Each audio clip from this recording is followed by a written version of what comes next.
जोबोद गोजोननाय मोनदों मानोना आरो बांसिनै गोजोननाय मोनबावदों बे खार'नावनो जे थांनाय 10 बोसोराव क'क्राझार लकसभा समस्तिखौ जोंनि बायदि जिखिनि जोंहा मावनो लानाय माखासे खामानि आद्राफोर दङ जायखौ जोङो मिरु सरकारनि खाथियाव जोङो आर'ज गाबनांगौ बा मिरु सरकारखौ जोङो बे खामानिखौ मावनो थाखाय खावलायनांगौ। बेखिनि हाबाफारिफ्रा थांनाय 10 बोसोराव जोंहा थाबथादोंमोन मानोना बादा होग्रा सुबुङासो दिनै बे बियाबनिफ्राय देरहालांदों।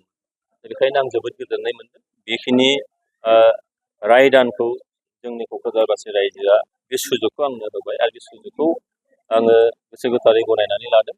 जिखिनि रिजाल्ट फैदों बेखौ आं गोसो गोथारै गनायना लादों आरो क'क्राझारबासि रायजो राजाफोरखौ आं आंनि गोसो गोरबो सिंनिफ्राय आङो साबायखर जासिदों। आंनि दोलोनि जोंनि दैदेनगिरि बिबानगिरि मावथि लोगोफोर आरो जोंनि मित्र जथनि बिजेपि एजिपिनि दैदेनगिरि बिबानगिरि मावथि बिथांमोनखौबो आङो आंनि गोसो गोरबोनिफ्राय साबायखर जासिदों।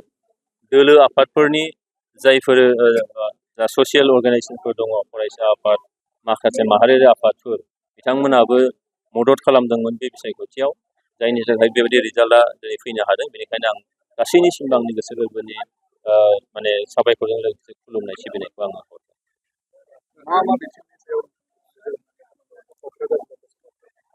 बिटिआर सुक्तिखौ मावफुंनांगौनि मोनसे थाखाबायानोसै बेयाव कार्बि आंलंनि इसु थाबाय एसटि सोसननांगौनि गुबुन मोनसेया जाहैबाय क'क्राझार लकसभा बियाबा जोंहा हा खुरखानाया बिराद जासोगारदों गामिफ्रा दिनै सिलिंखार जाबाय। दा बिटिआर सुक्तियाव मोनसे दफा दङ जे बे दैनि फारनै बोरिखौ प्रटेकसन होनायनि बाथ्रा बेखौ मावफुंनांगौ दङ जोबोद थाबैनो। नैबे ओनसोलाव जों नुदों जे साहा ओनसोला दाखालि खरां बोथोराव दैखरफ्रा रानजोबदों बरिंफ्रा रानजोबदों दैमा दैसाया रानजोबदों मोसौनो जुनारनो दै दौनोबो दै थोबथिंसे गैयै जादों मानसिफ्राबो लोंनो मोनाखै दुगैनो मोनाखै। दा बेफोरबायदि मोनसे थासारिनिफ्राय जों बारग'नांगौबा बे जेंनाफोरखौ मोजाङैनो माने माइन'टलि नोजोर होनानै खामानि मावनांगौ दं आरो बिनि अनगायैबो जोंनि लाइमोनफोरखौ बोरैहाय फैबाय थानाय समाव बोरै खामानियाव खाथायलांनो हायो आइजोफोरखौ बोरैहाय गावनि आथिङाव गसंथानो हानाय खामानि मावनो हायो सोलोंथाइ बिथिङाव आरोबाव जों बोरैहाय दिनै बिटिआर सरकारनि हाबा मावनायजों चिरां जिल्लाया मेट्रिकआव बोसोरनै टपआव थांबाय बाक्सा जिल्लाया देग्लाय हायार सेकेन्डारियाव टपआव थांबाय बेखौ जों बोरैहाय आन्थोर जआलासे लांबाय थानो हायो बेनि थाखाय निश्चय खामानि मावनांगौ दं। गोजौ सोलोंथाइ माखासे फसंथानफोर आरोबाव लाबोनांगौनि खामानि दं। गोजोन थासारिखौ जोंहा गोजोर खालामनांगौनि खामानि मावनांगौ दं। मावोब्ला गोबां खामानि दं आरो बेफोरखौ जोंहा मावलांबाय थानांगोन। ओंखायनो रायजो राजाखौ आं खावलायदों बे गासैखौबो मदद होनो आवगायबोनानै जों जाहाथे बयबो ज'यैनो खौसेयैनो बेयाव खुनु फारागथि गैयाजासे जों खामानि मावलांनो हायो जोंनि ओनसोलाव जौगाहोनायनि थाखाय बेखायनो आङो खावलायनानै बयनिसिमबो खुलुमनाय सिबिनाय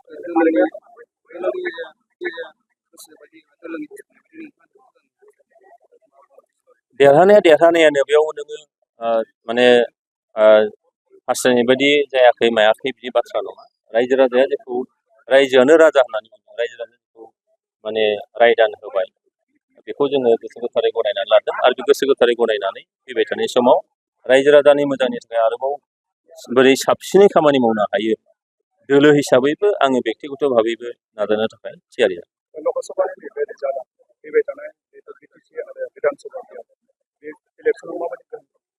जों बयबो मिथिगौ जे काउन्सिलनि बिसायख'थिया एसे आलादा जायो। काउन्सिलनि बिसायख'थिजों लकसभानि बिसायख'थि बा लकसभानि बिसायख'थिजों काउन्सिलनि बिसायख'थिखौ रुजुनो हाया। मानोना लकसभानि बिसायख'थि होननाय लोगो लोगोनो बेयाव मोनगु एमएलए समस्ति बा एमएलए बियाबखौ लानानै जायो।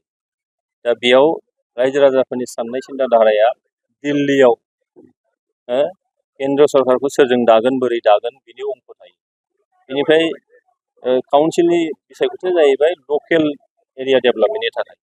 दा बेयाव नोङो लकसभा बिसायख'थिनि जिखिनि थासारि बे थासारिखौ बाहायोब्ला बेयाव जेबो गोरोबनाय नङा।